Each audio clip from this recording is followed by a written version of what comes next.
नमस्ते स्टूडेंट्स, पाठशाला पंडित में आप सभी का स्वागत है। मैं हूं आयुष भट्टाचार्य। इस चैनल में आप सभी को मैथ्स एंड साइंस रिलेटेड जितने भी एकेडमिक्स हैं मैं आपको बताऊंगा। अगर वीडियो अच्छा लगे तो प्लीज़ लाइक कीजिए, अपने फ्रेंड्स के साथ शेयर कीजिए और ज़रूर हमारे चैनल को सब्सक्राइब कीजिए। और हाँ, अगर किसी भी प्रकार का डाउट मन में रहे तो प्लीज़ कमेंट सेक्शन में ज़रूर पोस्ट कीजिए। Thank you very much. Hello students, आज हम पढ़ने जा रहे हैं Newton's law of gravitation. Newton's law of gravitation. तो देखो, अभी न्यूटन्स लॉ ऑफ ग्रेविटेशन में एक स्टेटमेंट आता है। याद रखना, हमेशा बोलना न्यूटन्स लॉ ऑफ ग्रेविटेशन, कभी भी न्यूटन्स लॉ ऐसा मत बोल देना। न्यूटन जी ने बहुत सारे लॉज दिए हैं। न्यूटन्स लॉ ऑफ ग्रेविटेशन, तो देखते हो क्या है। जो स्टेटमेंट है उसका वो ऐसा है। अभी देखो, ग्रेविटी जो है ना वो एक फोर्स है। क्योंकि क्या है, सोचो अर्थ है और सन है। सन ने अर्थ को या मतलब दोनों एक दूसरे को पकड़ के रखे हैं। ऐसा नहीं कि अर्थ घूमते घूमते कहीं और चला गया, ऐसा नहीं, पकड़ के रखा है। तो पकड़ने के लिए एक फोर्स लगता है, तो उसी फोर्स को हम ग्रेविटी कहते हैं या ग्रेविटेशनल फोर्स कहते हैं। ठीक है, इसलिए याद रखना ग्रेविटी एक फोर्स है। तो देखते अभी क्या है। तो देखो, अभी gravitational force is directly proportional to the product of the masses of the two objects and inversely proportional to the square of the distance between them। तो अभी चलो एग्जाम्पल ले लेते हैं।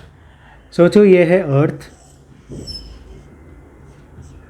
ब्लू प्लैनेट इसलिए ब्लू मार्कर, और ये है सन इन रेड मार्कर। ओके, ये है सन। तो अब जो चलो मासेस भी लिख देते हैं। इसका मास सोचो है m1। एग्जैक्ट वैल्यू तो अभी मुझे भी नहीं पता, पर चलो m1 ले लेते हैं। और इसका जो मास है अर्थ का वो ले लेते हैं m2। ये है m2। ओके, अब इसका बीच में चलो m1 और m2 तो मिल गया हमें। Gravitational force is directly proportional to the product of the masses of the two objects।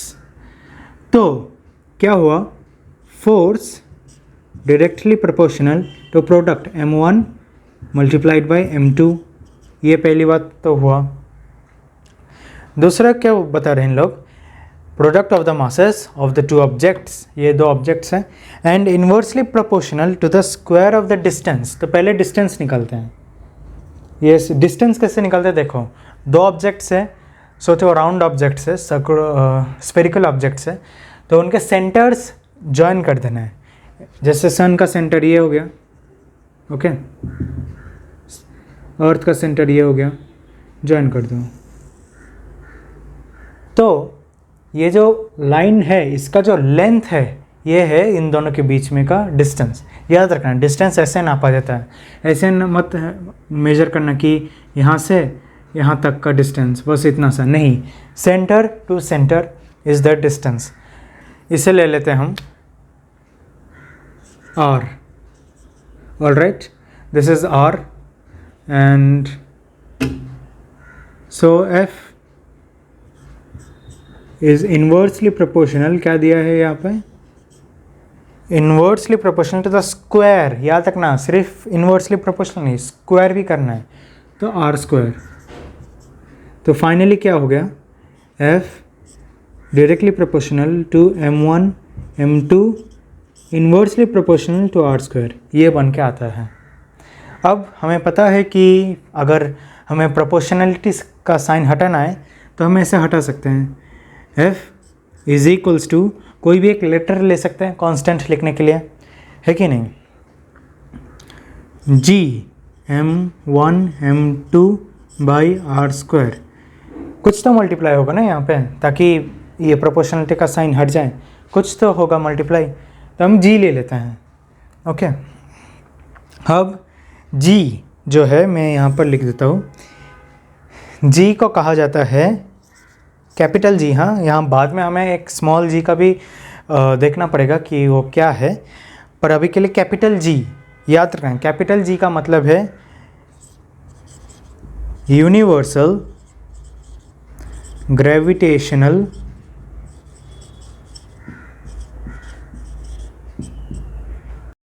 Constant.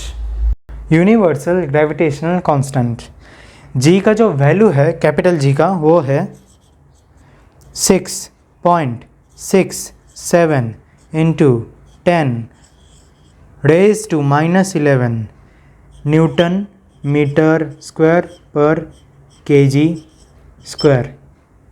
जैसे फोर्स का यूनिट है न्यूटन्स, फिर जो प्रेशर है उसका यूनिट है न्यूटन पर मीटर स्क्वायर, ठीक वैसे ही कैपिटल जी यानी यूनिवर्सल ग्रेविटेशनल कांस्टेंट का जो वैल्यू है वो है 6.67 into 10⁻⁻11 Newton metre square per KG square.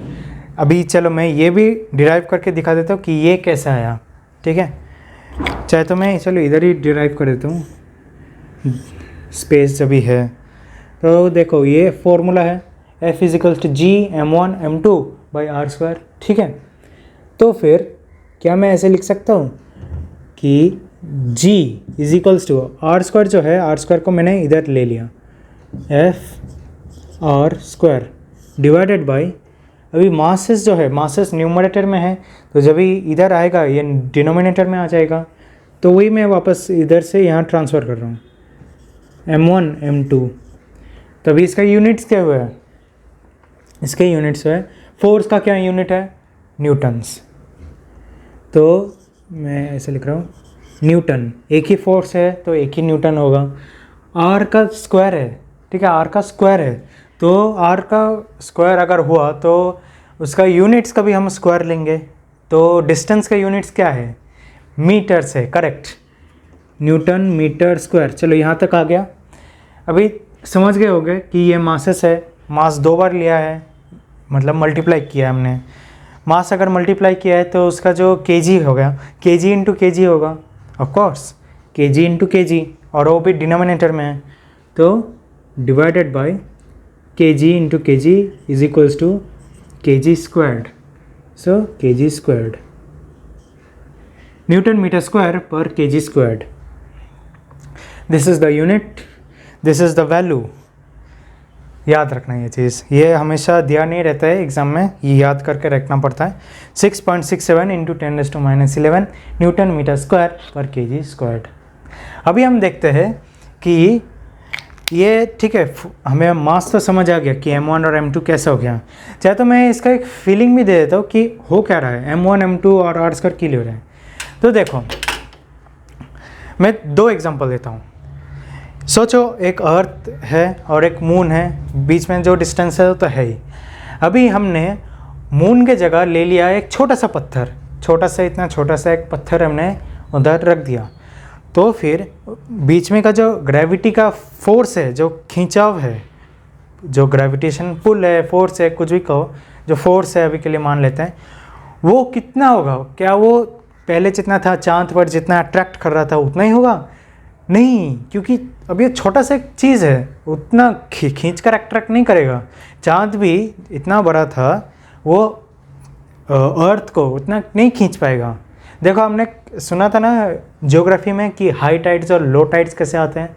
जब भी ऐसे मून एक स्पेसिफिक पोजीशन पे आ जाता है तो मून अर्थ के पानी को खींचने लगता है, इसलिए हाई टाइड्स आते हैं। प्रीवियस क्लासेस में हमने पढ़ा था ज्योग्राफी में एक्जैक्टली। तो ये तो हमें पता है कि मून भी अर्थ को खींचता है। तो ठीक वैसे ही क्या एक छोटा सा पत्थर अर्थ को उतना खींच पाएगा? नहीं खींच पाएगा। तो फिर उसका मतलब क्या हुआ कि मास छोटा हो गया, बहुत ही छोटा हो गया, इसलिए जो ग्रेविटेशन फोर्स है जो फोर्स है वो है कि कम हो गया। m1 पहले अर्थ का m1 था, फिर मून का m2 था। अभी मून के जगह एक छोटे सा पत्थर का m2 कितना होगा? 2-3 ग्राम का होगा, बहुत कम हो गया उसका फोर्स। ऑलराइट, अभी ये तो एक एग्जांपल समझ आ गया। दूसरा एग्जांपल देखो, सोचो अर्थ है और दूसरे तरफ है मून, मून ही ले लेते हैं। अभी जो डिस्टेंस है वो तो है ही। अभी सोचो हमने मून को ले लिया, मतलब ऐसे खींच लिया और बहुत दूर फेंक दिया। मतलब कितना दूर, सोचो कि वो नेपच्यून पता है ना, एकदम फारदेस्ट प्लैनेट, चलो प्लूटो तक ले लिया, बहुत सबसे एकदम लास्ट में आता है प्लूटो। जो सारे प्लैनेट्स हैं ना हमारे आसपास, अर्थ है, मरकरी है, वेनस है, सबसे लास्ट में आता है प्लूटो। ओके, मतलब एक चक्कर काटने में 200-300 साल लग जाते हैं, बस एक चक्कर काटने में। उतना दूर तक हमने उसे फेंक दिया, हमारे चांद को। तो अब बताओ, क्या जो पहले ग्रेविटी फोर्स था, जैसे कि इतना पास था मून कि हम हमारे पृथ्वी के जो पानी है वो पहले खींच पाता था, तो अब इतना दूर चला गया, तो क्या उसका जो ग्रेविटेशनल फोर्स है उतना अच्छा हो पाएगा? क्या अभी भी वो जो अर्थ का जो पानी है खींच पाएगा? नहीं खींच पाएगा, क्योंकि वो अभी इतना दूर चला गया है। देखो नीचे r² लिखा है ना, तो डिस्टेंस बढ़ चुका है, बहुत ही ज़्यादा बढ़ चुका है, इसलिए फोर्स कम हो चुका है। ऑलराइट, तो फीलिंग आ रही है ना, बस यही समझाने की कोशिश कर रहा हूँ कि कैसे मास पर डिपेंड होता है और कैसे डिस्टेंस पर भी डिपेंड करता है। ऑलराइट, तो अभी हम देखते हैं कि चलो अभी समझ तो आ गया m1 और m2, पर r का स्क्वायर क्यों लिया, r क्यों नहीं लिया, चलो r³ क्यों नहीं लिया, ये अभी हम देखने जाएंगे अगले स्लाइड में। तो अभी देखते हैं कि न्यूटन ने वो जो फॉर्मूला था F = g(m1m2/r²), उसमें से वो r² निकाला कैसे, ठीक है। पर एक काम करते हैं, उससे पहले ना हम सेंट्रीपिटल फोर्स जो है वो कैलकुलेट करते हैं, सेंट्रीपिटल फोर्स कितना है। तो अभी देखो, एक अभी फैक्ट के हिसाब से याद रखो, सेंट्रीपिटल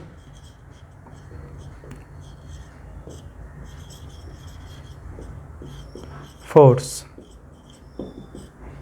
F = mv²/r। m पता है मास, v पता है स्पीड या वेलोसिटी, r पता है डिस्टेंस। मतलब क्या हुआ, एक चीज़ ऐसे गोल घूम रहा है, ये एक मास ऐसे गोल घूम रहा है, ठीक है, तो इसका मास हुआ m, इसकी जो वेलोसिटी है जब अब ऐसे जा रहा है तो उसकी वेलोसिटी हुआ v, और जो सेंटर से उसका जो डिस्टेंस है, ठीक है, ये हुआ r। समझ गया कि मास v और r क्या क्या है, ठीक है। अभी देखो mv²/r ये आया कैसे, ये पता चलेगा क्लास 11 में, क्लास 10 में भी शायद नहीं पता चलेगा, क्लास 11 में पता चलेगा कि mv²/r क्या होता है। ओके, तो देखो अभी बस फैक्ट के हिसाब से याद रखो, mv²/r इज सेंट्रीपिटल फोर्स। अभी ये जो सेंट्रीपिटल फोर्स है वो कोई मतलब ऐसे फोर्स नहीं है कि कोई ऑब्जेक्ट है उसी के कारण सेंट्रीपिटल फोर्स आ रहा है, वैसे नहीं। कोई भी चीज़ किसी भी कारण से अगर गोल घूम रहा है, सेंट्रीपिटल फोर्स मान लिया जाता है उसे। जैसे कि चलो अभी अगर प्लैनेट्स की बात हो रही है, सन है, सोचो यहाँ पे सन है छोटा सा, चलो मैं ड्रॉ कर देता हूँ, एक सन, ये है सन। ओके, सन है और ये ब्लू एक प्लैनेट है, तो आसपास घूम रहा है। ये किस लिए घूम रहा है, क्योंकि सन और अर्थ के बीच में ग्रेविटेशनल फोर्स है, इसलिए घूम रहा है। लेकिन अब जब घूम ही रहा है तो क्योंकि वो सर्कुलर है, और ऐसा भी नहीं सर्कुलर होना ज़रूरी है, बस घूमना चाहिए, चाहे तो इलेप्टिकल भी अगर हो तो भी चलेगा, घूमना चाहिए बस, तो तभी भी इसे सेंट्रीपिटल फोर्स माना जाएगा। है तो एक्चुअली ग्रेविटेशनल फोर्स, पर साथ साथ सेंट्रीपिटल फोर्स भी माना जाएगा। अभी सोचो कि कोई ऐसे घूम रहा है कि जैसे हम वो खेल, जब भी अब बहुत छोटे थे तभी ऐसे एक मेरी गो राउंड कहते हैं उसे, मेरी गो राउंड। क्या है कि ऐसे घोड़े लटके हुए रहते हैं, सोचो ये एक घोड़ा है, ये एक घोड़ा है, मैं उतना अच्छा ड्रॉ नहीं कर पा रहा हूँ पर इमेजिन कर लो, और ये वैसे ऐसे घूमते रहते हैं, ठीक है, इधर एक घोड़ा लगा हुआ रहता है, ऐसे 6-7 घोड़े लगे हुए रहते हैं, खिलौने घोड़े, ठीक है, ऐसे घोड़ा है और ये ऐसे घूमते रहते हैं। तो अब बताओ क्या ये ग्रेविटी के कारण घूम रहा है? नहीं, ये ग्रेविटी के कारण नहीं घूम रहा है, ये नीचे बैटरी लगा हुआ है इसलिए घूम रहा है, ठीक है। लेकिन घूम तो रहा है ना, सर्कल में तो जा रहा है ना, सर्कल या जो भी शेप है वो घूम तो रहा है बस। तो इसे भी हम कहेंगे कि सेंट्रीपिटल फोर्स। ऑलराइट, तो ये बस मैं एक एग्जांपल दे रहा हूँ कि सेंट्रीपिटल फोर्स हर जगह लग सकता है, पर ग्रेविटेशनल फोर्स हर जगह नहीं लग सकता। जहाँ वो भी एक्चुअली हर जगह लग सकता है, पर जो मतलब हमें दिखाई देता है कि हाँ यहाँ तो ग्रेविटेशनल फोर्स लग ही रहा है, वो कुछ कुछ जगह ही होते हैं। जब भी बहुत बड़ा मास हो, जैसे अर्थ का मास बहुत ज़्यादा है, सन का मास बहुत ज़्यादा है, तभी हमें नज़र आता है कि हाँ ग्रेविटेशनल फोर्स तो एक्ट कर रहा है, वरना दूसरी जगह पे हमें ग्रेविटेशनल फोर्स उतना दिखाई नहीं देता एक्चुअली। ओके, तो चलो ये सेंट्रीपिटल फोर्स मान लिया हमने। अब चूँकि इस केस में सेंट्रीपिटल फोर्स यानी ये वाला ग्रेविटेशनल फोर्स है, तो वही हम देख लेते हैं कि कैसे आया ग्रेविटेशनल फोर्स का जो इन्वर्स फार्मूला है। और हाँ, इसे चलो मैं इसे बाद में समझा देता हूँ कि वो जो हमने फार्मूला देखा था ना कि F=G m1m2/r², तो उसे इन्वर्स स्क्वायर लॉ भी कहा जाता है, ठीक है। वो हम देख लेते हैं क्यों। तो फोर्स =mv²/r, चलो ये हमें समझ आ गया। अब देखो मैं वापस एक सर्कल ड्रॉ कर रहा हूँ। फॉर सिंप्लिसिटी हम मान लेते हैं कि प्लैनेट्स सन के आसपास गोल घूमते हैं, मतलब एकदम सर्कुलर घूमते हैं। तो ये जो डिस्टेंस है, ये एक प्लैनेट, ये हो गया सन। तभी देखते हैं कि डिस्टेंस क्या है। डिस्टेंस क्या हुआ, ये जो पूरा एक चक्कर लगाया हमारे प्लैनेट ने इसके आसपास, डिस्टेंस कितना हुआ, कितना डिस्टेंस ट्रैवल किया, वो है 2πr। हमें पता है ना कि सरकमफरेंस का डिस्टेंस, सरकमफरेंस का फॉर्मूला क्या है, 2πr। तो वही तो है, पूरा सरकमफरेंस घूम कर आ गया, तो 2πr। और r तो ये वाला डिस्टेंस है, पहले भी ऊपर भी दिखाया मैंने r। ऑलराइट, अब देखते हैं टाइम कितना लगा। टाइम जो है हम ले लेते हैं t टाइम लगा। ओके, वो तो वेरी करते रहता है, जैसे मरकरी में 84 डेज, अर्थ पे 1 ईयर, वेरी करता रहता है प्लैनेट टू प्लैनेट। टाइम सोचो टी टाइम लगा। अभी देखते हैं कि स्पीड कितना है। स्पीड है v वेलोसिटी ले सकते हैं, यहाँ पे स्पीड v ले लेते हैं। Okay, distance by time of course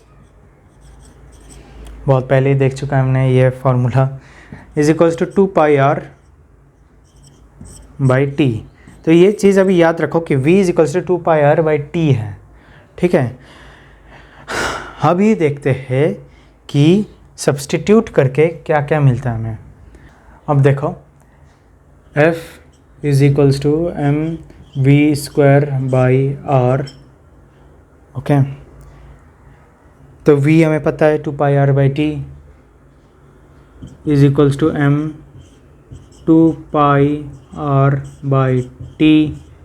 m²/r/t²/r, ठीक है, सब्सटीट्यूटेड। या फिर चलो इसे ले लेते हैं, ये है इक्वेशन 1, तो यहाँ पे लिख देते हैं फ्रॉम वन। अब लाइट्स ऑन कर दिया मैंने, तो और भी अच्छे से हम समझ पाएंगे। ओके, देखते हैं। =, अभी क्या होगा इसका आंसर, 4, 2 का स्क्वायर 4, पाई का स्क्वायर π², ऑफ कोर्स। फिर m भी ले लेते हैं, r² by t²r, correct. r और r कट सकता है, तो m r ऊपर का r कैंसिल हो गया, t²। ओके, यहाँ तक सही है। अभी हम क्या करेंगे, न्यूमरेटर को मल्टीप्लाई करेंगे और डिनोमिनेटर को भी मल्टीप्लाई करेंगे, किससे, r² से। लिख देता हूँ यहाँ पर, मल्टीप्लाइंग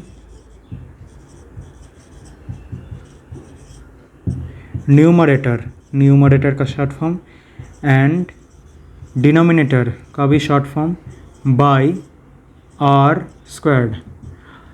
देखो अगर एग्ज़ाम में आए ना तो ये न्यूमडीन ऐसे मत लिखना, फुल फॉर्म में लिखना, ठीक है।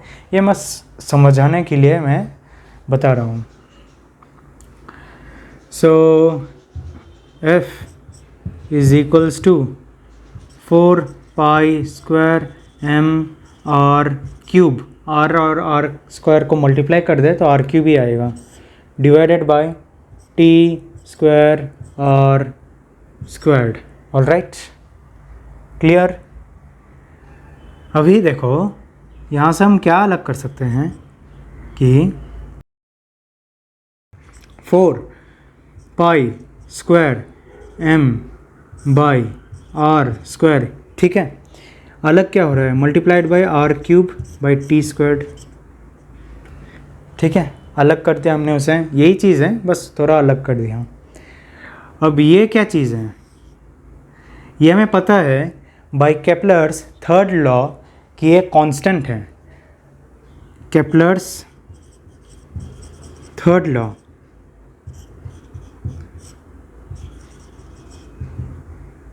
Actually t square by r cube है तो एक ही चीज़ हुआ के।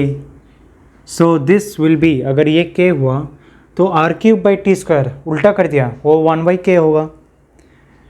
तो F is equals to 4 pi square, ये कांस्टेंट में लिख देता हूँ यहाँ पर, कांस्टेंट।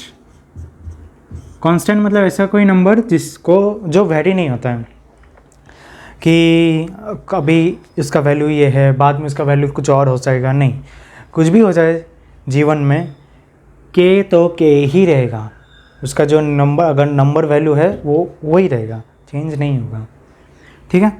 तो 4 pi square m by r square K. अब इसमें देखो बट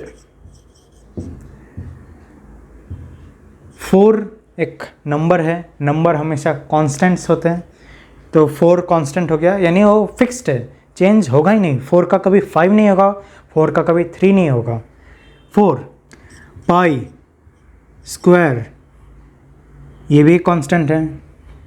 m, देखो मास क्या है ना, मास कभी चेंज नहीं होता। जैसे ये अगर मार्कर है, ये सोचो 2 ग्राम का है, बाद में अगर मैंने इसे बस ऐसे रख दिया तो वो मार्कर 2 ग्राम का 3 ग्राम नहीं हो जाएगा, 2 ग्राम का 1 ग्राम भी नहीं हो जाएगा, वो ऐसे ही पड़ा रहेगा। तो 4 pi square m mass constant है, डिवाइडेड बाय के, पहले से ही कांस्टेंट हो रखा है, तो ये पूरा मिलाकर ये भी एक कांस्टेंट है। ये अगर मल्टीप्लाई कर दिया, इसके सारे वैल्यू सब्सटीट्यूट कर दिए तो क्या होगा, वो भी एक नंबर रह गया, और कुछ भी हो जाए आसपास नंबर तो नंबर ही रहेगा, वो चेंज नहीं होगा, तो ये भी कांस्टेंट हो गया। तो बचा क्या, सिर्फ r squared, only r square is left. तो मैं यहाँ पर लिख देता हूँ, so F is inversely proportional, चाहे तो चलो सी इज़ फॉर कांस्टेंट, और एक लेटर मैंने ले लिया सी, एंड 1 बाई आर स्क्वायर्ड, और f is inversely proportional to 1 by r squared। इसे कहते हैं इन्वर्स स्क्वायर्ड लॉ। स्क्वायर्ड है और डायरेक्ट नहीं है, इन्वर्स में है, इसलिए इन्वर्स स्क्वायर लॉ। न्यूटन ने इसे ऐसे डिराइव कर दिया केपलर के थर्ड लॉ के सहारे, इसलिए इसे हम इन्वर्स स्क्वायर्ड लॉ कहते हैं। और अभी पता चलता है कि नीचे स्क्वायर क्यों ले गया है, ऐसे क्यूब या सिंपल 1 क्यों नहीं ले गया, इसी से हमें पता चलता है f is inversely proportional to 1 by r squared. Okay, तो चलो ये तो हो गया। अभी ना हम कुछ क्वेश्चंस देख लेते हैं। हाँ, कुछ क्वेश्चंस देख लेते हैं हम, फिर क्या एकदम क्लियर हो जाएगा कि इसे अप्लाई कैसे करते हैं क्वेश्चंस में। ओके, अभी हम कुछ क्वेश्चंस देख लेते हैं। चलो टॉपिक ही दे देते हैं कि क्वेश्चंस करके, ठीक है।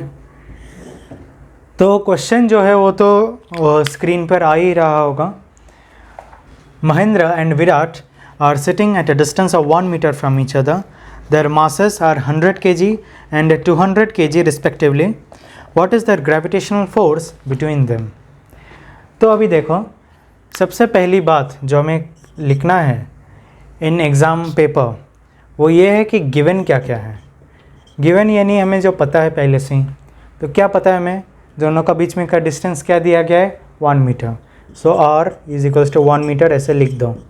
याद रखना r भी लिखना है, इक्वल टू साइन तो देना ही है, जो नंबर है वो भी लिखना है, उसके साथ साथ यूनिट्स भी लिखना है। कोई कोई क्या करते हैं कि यूनिट्स लिखना भूल जाते हैं, तो अगर पूरा आंसर लिख दिया तो फिर तभी क्या करते हैं कि फुल मार्क्स नहीं देते हैं, यूनिट्स नहीं लिखा मार्क्स काट दिए, ऐसे होता है। तो इसलिए गिवन जो है अच्छे से लिखना, ये सब यूनिट्स अच्छे से लिखना। r is equals to 1 metre. जो पहला मास है यानी महिंद्रा का जो मास है वो m1 ले लेते हैं, इज इक्वल्स टू कितना, 100 kg। 100 kg। अभी महिंद्रा के बाद क्या आता है, विराट आता है, उसका जो मास है वो है कि 200 kg। ऑलराइट, चलो अभी डिस्टेंस हो गया, महिंद्रा का मास हो गया, फिर विराट का भी मास हमने ले लिया। अब किसका मास आता है, ये सॉरी मास नहीं, अभी क्या आता है बाकी, ग्रेविटेशनल कांस्टेंट जी। ये क्वेश्चन में नहीं दिया गया है, ठीक है, बहुत सारे क्वेश्चंस में नहीं दिया जाएगा, याद रखना है हमें। 6.67 into 10⁻⁻11 Newton metre square per KG squared. ये यूनिट भी अच्छे से याद रखो, ठीक है, गिवन के टाइम पे ये लिखना है, और नंबर तो याद रहेगा ही, यूनिट्स भी अच्छे से याद रखा तो फुल मार्क्स मिल जाएंगे। ओके, गिवन के नीचे अंडरलाइन कर सकते हो। सोल्यूशन, अभी हमें निकालना क्या है, सोल्यूशन में हम वो निकालना है हमें फोर्स, ग्रेविटेशनल फोर्स कितना है। तो एज पर Newton's law of gravitation,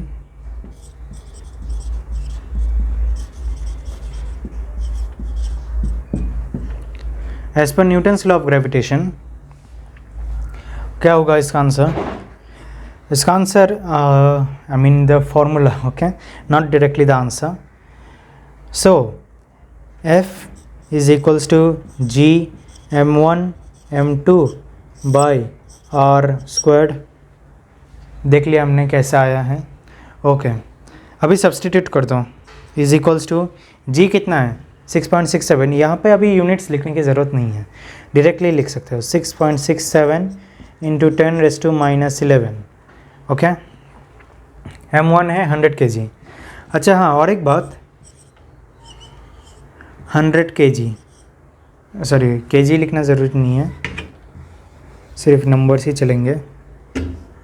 okay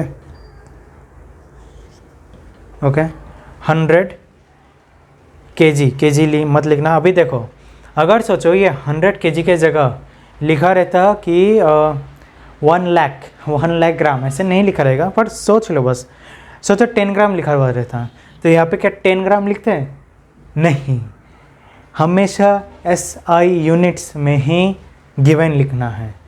यहाँ पर भी SI यूनिट्स में ही सब्सटीट्यूट करना है, फुल मार्क्स मिलेंगे, ठीक है। तो 100 kg का ऑफ कोर्स 10 ग्राम्स नहीं लिखेंगे, यहाँ तो 100 kg है। अगर सोचो 1 लाख ग्राम्स दिया रहता तो उसका कन्वर्ट करके केजी में 100 kg लिखना है, multiplied by 200 kg, okay, divided by r square. r कितना है? r है 1 मीटर, सो 1 स्क्वायर्ड। कोई लोग यहाँ पर ब्रैकेट देते हैं तो चलेगा, नहीं दिया तो भी चलेगा ऑफ कोर्स। तभी इसे कैलकुलेट करते हैं, यहाँ नीचे जगह नहीं है, मैं यहाँ पर कैलकुलेट करता हूँ, इज इक्वल्स टू अभी 6.67। पहले एक काम करते हैं, 6.67, जब भी ऐसे बड़े बड़े नंबर्स दिख रहे हो ना, तो जितने जो हंड्रेड्स है वो एक साइड में कर देना है, जितने दूसरे नंबर्स हैं जैसे 6.67, 2, ये सब एक जगह पे लेना है। तो 6.67 इंटू 2, ठीक है, ऐसे कर दिया। ओके, अभी हमें क्या करना है, मल्टीप्लाइड बाय 10⁻⁻11 मल्टीप्लाइड बाय 100, तो 10 स्क्वायर्ड, 10 का स्क्वायर इंटू 2 हमने पहले लिख दिया, तो क्या हुआ, वापस 100 लिखना है, मल्टीप्लाइड बाय 100 और 10 स्क्वायर्ड। कोशिश करो कि जो ऊपर के एक्सपोनेंट्स है, ये ऊपर के एक्सपोनेंट्स है, इसमें लिख दो, तो क्या मतलब फटाफट हो जाएगा हमारा कैलकुलेशंस। तो 6.67 multiplied by 2 into 10⁻⁻11 plus 2 plus 2 is equals to, अभी देखो 2 इंटू 7 होता है 14, 1 2 6 12 13, 1 13.34 into -11 plus 4, -11 plus 2 plus 2 is equals to -7। Okay okay, अभी क्या हमें 13.34, ये क्या स्टैंडर्ड तरीका है रिप्रेजेंट करने का? नहीं, इसे हम फर्स्ट डेसिमल प्लेस तक पॉइंट को लेकर जाना है। 1.334 इंटू 10⁻⁻6, ये है द आंसर। ओके, सो ये तो हमें निकल दिया। लास्ट में जाते हो न्यूटन्स यहाँ पर लिख सकते हो। आंसर में हम ऐसे लिखेंगे, आंसर द फोर्स, पूरा स्टेटमेंट लिख दो फुल मार्क्स पाने के लिए। The force between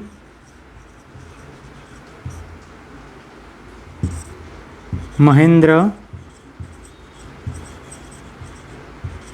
and Virat is 1.334 into 10⁻⁻6 Newton's.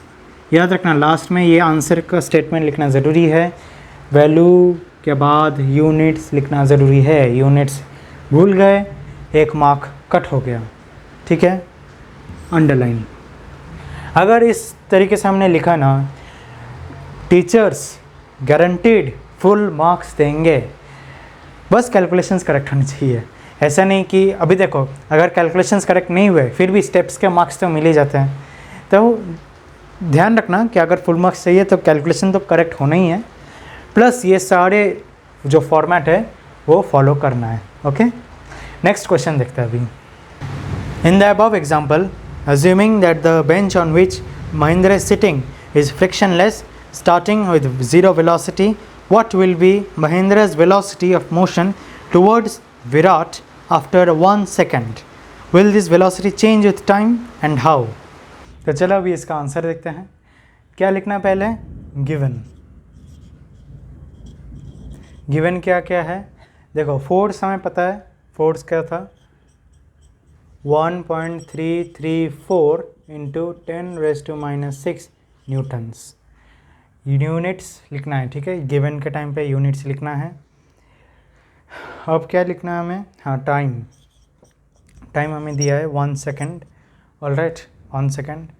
अभी देखो, अभी लिखना है हमें कि यू, यहाँ पे हमने लिखा है, यहाँ पे दिया है एक्चुअली कि स्टार्टिंग विद 0 वेलोसिटी, तो यू क्या होगा, 0 मीटर पर सेकेंड। जहाँ पर भी ऐसे लिखा हो ना स्टार्टिंग विद 0 वेलोसिटी, तो ये लिख देना u is equals to 0 metre per second. अभी देखो गिवन में ना और थोड़ा स्पेस छोड़ देना है, ठीक है, प्रेजेंटेशन अच्छा होता है। और उसका रीज़न भी मैं बाद में बता देता हूँ। गिवन सोल्यूशन, सोल्यूशन है, हमें क्या ढूंढना है, v ढूंढना है। तो पहले दिमाग में, या फिर दिमाग में ना हो पाए तो रफ कॉलम में ऐसे लिख लो कि ये है रफ वर्क। क्या ढूंढना है हमें, v कैसे निकलता है, v के 2 फार्मूला हैं, v is equals to u plus a t, या फिर v square is equals to u square plus 2as। Okay, v square is equals to u square plus 2as। तो हमें पता है कि t हमें पता है, तो t यहाँ पर यूज़ हो सकता है, तो v निकल जाएगा। क्या हमें s पता है, नहीं पता, इसलिए उसे मत लो। मतलब इसे v is equals to u plus a t, उस फॉर्मूले से भी हो सकता था, v square is equals to u square plus 2a से भी हो सकता था, लेकिन बहुत कॉम्प्लिकेटेड होगा। उससे अच्छा सिंपल वे में आंसर लिख दो, फुल मार्क्स मिल जाएंगे। v is equals to u plus a t. अब देखो t हमें पता है, u हमें पता है, a हमें नहीं पता, तो अभी a कैसे निकाले? तो अभी हमें दिख रहा है कि यहाँ फोर्स दिया है और a हमें चाहिए, तो फोर्स और एक्सेलरेशन के बीच में क्या रिलेशन है? ये रिलेशन है। याद रखना, हर एक फॉर्मूला दिमाग में बिठा होना चाहिए। ऐसा नहीं कि इस चैप्टर में सिर्फ यही फार्मूला यूज़ होगा, नहीं, कुछ और फार्मूला भी यूज़ हो सकता है। जैसे ये ग्रेविटेशन का चैप्टर है, उसमें ये फार्मूला यूज़ हो रहा है, ये फार्मूला हमने किसी और चैप्टर में देखा था। तो ये सब फार्मूले हमेशा दिमाग में सेट होने चाहिए। Okay, F is equals to m है, ये फार्मूला भी यूज़ होगा। अब चाहे तो डायरेक्ट लिख सकते हो, now F is equals to ma, okay, so F is equals to ma, then therefore acceleration is equals to F by m, okay, this is equals to force is equals to, और चाहे तो एकदम side में ना लिखे तो भी चलेगा, नीचे भी लिख सकते हो।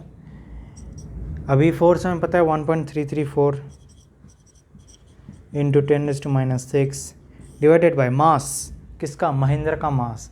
महेंद्र का मास हमें पता है, ठीक है।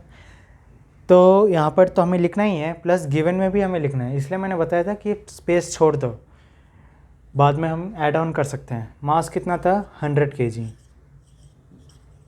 यहाँ पर भी लिख दो 100 kg, 100, तो कितना हुआ? 1.33। इसके बाद अगर डायरेक्ट आंसर भी लिख देना तो भी चलेगा, और चलो मैं एक्सप्लेन करें तो 10⁻⁶ इंटू 10⁻², ओके, ये 10 स्क्वायर हो गया, ऊपर चला गया, इसलिए 10⁻² इज इक्वल्स टू 1.334 इंटू 10⁻⁸। ये है एक्सेलरेशन, ठीक है। चाहे तो इधर भी एक a बिठा दो, therefore a is equals to मीटर/सेकंड², और एक अंडरलाइन भी दे दो। ऑलराइट, अभी देखते हैं कि एक्सेलरेशन तो हमें पता चल गया, अभी वेलोसिटी निकाल देते हैं। Now v is equals to u plus a t. Alright, v is equals to u plus a t. So now we will substitute it. v equal to, therefore v equal to 0 plus a is, we have found out a 1.334 into 10⁻⁸, okay. t कितना है? 1 second, तो 1 is equals to 1.334 मीटर/सेकेंड। v है तो मीटर/सेकेंड। Units हमेशा याद रखना, अगर confuse हो गए यूनिट्स में और कुछ गलत यूनिट्स लिखा है, मार्क्स कटेंगे। ऑलराइट, तो देयरफॉर v ऐसे लिख दो, लास्ट इसमें ना ऐसे लिख देना है, एक a v इसमें लिख देना, बार बार इक्वल टू करते जाए, इधर चलेगा a बार बार नया लिखा तो चलेगा, लेकिन लास्ट के लाइन में लिखना है, ठीक है। v a पता चल गया हमें, आंसर लिख दो अभी। आंसर,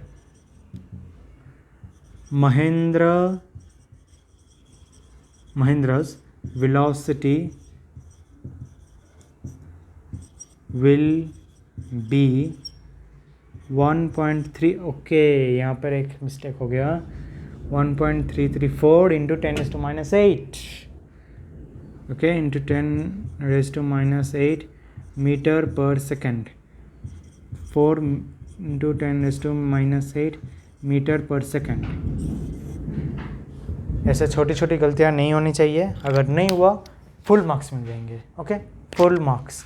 और जो रफ कॉलम है वैसे नीचे से एक लाइन, ऊपर से एक लाइन, ऐसे सेपरेट होने चाहिए। ऐसा नहीं कि उस आंसर में ही हमने रफ कॉलम डाल दिया, ऐसा नहीं, सेपरेट होना चाहिए। तो इससे क्वेश्चन 1 तो समझ आ गया होगा। क्वेश्चन 2 एक्चुअली, वैसे क्वेश्चन 2 में और एक क्वेश्चन है एक्चुअली कि जो वेलोसिटी है क्या वो धीरे धीरे बढ़ता जाएगा या क्या होगा एग्जैक्टली वेलोसिटी का। तो देखो अभी जो डिस्टेंस है या चलो फोर्स जो है, अगर हमने डिस्टेंस कम कर दिए, ये वेलोसिटी हो रहा है, मतलब महेंद्र विराट के तरफ इस वेलोसिटी से जा रहा है। जब भी वो 1 मीटर दूर था, अभी 1 मीटर से कम होते जा रहा है, क्योंकि जा रहा है ना वो विराट के पास, धीरे धीरे कम होते जा रहा है, कम होते जा रहा है, बहुत धीरे ही कम हो रहा है, क्योंकि ये वेलोसिटी बहुत कम है। इसलिए मैं बता रहा हूँ, ये जो फोर्स है ये भी बहुत कम फोर्स है। ये जो ग्रेविटी है वो बहुत बड़े बड़े ऑब्जेक्ट्स में ही देखा जाता है, मतलब फील किया जाता है। इसमें भी होता है कि बहुत कम, वो फील ही नहीं होता। तो जो फोर्स है वो, या चलो जो डिस्टेंस है वो कम होता जाएगा, डिस्टेंस कम होता गया तो फोर्स बढ़ता जाएगा, इन्वर्स स्क्वायर लॉ। डिस्टेंस कम, फोर्स ज़्यादा होता जाएगा। फोर्स जो है वो अगर ज़्यादा होता गया, फोर्स ज़्यादा होता गया, एक्सेलरेशन ज़्यादा होता जाएगा, एक्सेलरेशन ज़्यादा होता गया, वेलोसिटी ज़्यादा होता जाएगा। यानी महेंद्र और विराट है, धीरे धीरे धीरे धीरे धीरे ऐसे होंगे, पहले ऐसे थे, दूर चिपक गए, ऐसा होगा। तो उम्मीद करता हूँ कि आप सभी को ये पसंद आया होगा। Thank you very much.